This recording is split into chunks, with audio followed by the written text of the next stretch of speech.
Hello বন্ধুরা, দেখুন আজকে আমাদের নিরামিষ আলুর দম। তো আমরা আলুগুলোকে কেটে ভেজে রেখে দিয়েছি। তো এবার চলুন আমরা একটু আদা আর জিরে এখানেও একটু বেটে রেখে দেবো। তো এবার চলুন চালমগজ আর কাজু বাদাম একটু পেস্ট করে বেটে নিচ্ছি। তো এটা আমাদের বাটা হয়ে গেছে। তো একটু গোটা গরম মশলা দিয়ে আমরা একটু ভেজে নেব। এর মধ্যে লঙ্কা, তেজপাতা আর আমাদের জিরে আছে, দিয়ে আমাদের বাটাটা দিয়ে একটু কষিয়ে নিয়ে আমাদের টমেটো, কাঁচা লঙ্কা ওটাও দিয়ে দেবো। দিয়ে ভালো মতো করে একটুখানি নাড়িয়ে নিয়ে হলুদ গুঁড়ো, লঙ্কার গুঁড়ো আর একটু পরিমাণ মতো স্বাদ মতো একটু নুন দিয়ে ভালো মতো একটু কষিয়ে আর একটু চিনিও দিয়ে দেবো। দিয়ে ভালো মতো একটু কষিয়ে আমরা আলুগুলোকে দিয়ে দিচ্ছি, ভাজা আলুগুলোকে দিয়ে একটু কষিয়ে ওপর থেকে যে আমাদের চালমগজ বাদামের এটা ছিল ওটা দিয়ে দিলাম ভালো মতো। দিয়ে আমরা লাস্টে একটুখানি কাশ্মীরি লঙ্কার গুঁড়ো দিয়ে দিলাম।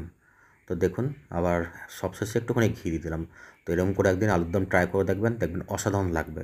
ভাত দিয়ে, পরোটা দিয়ে, রুটি দিয়ে, যা কিছু দিয়ে খাবেন, দেখবেন অসম্ভব ভালো লাগবে।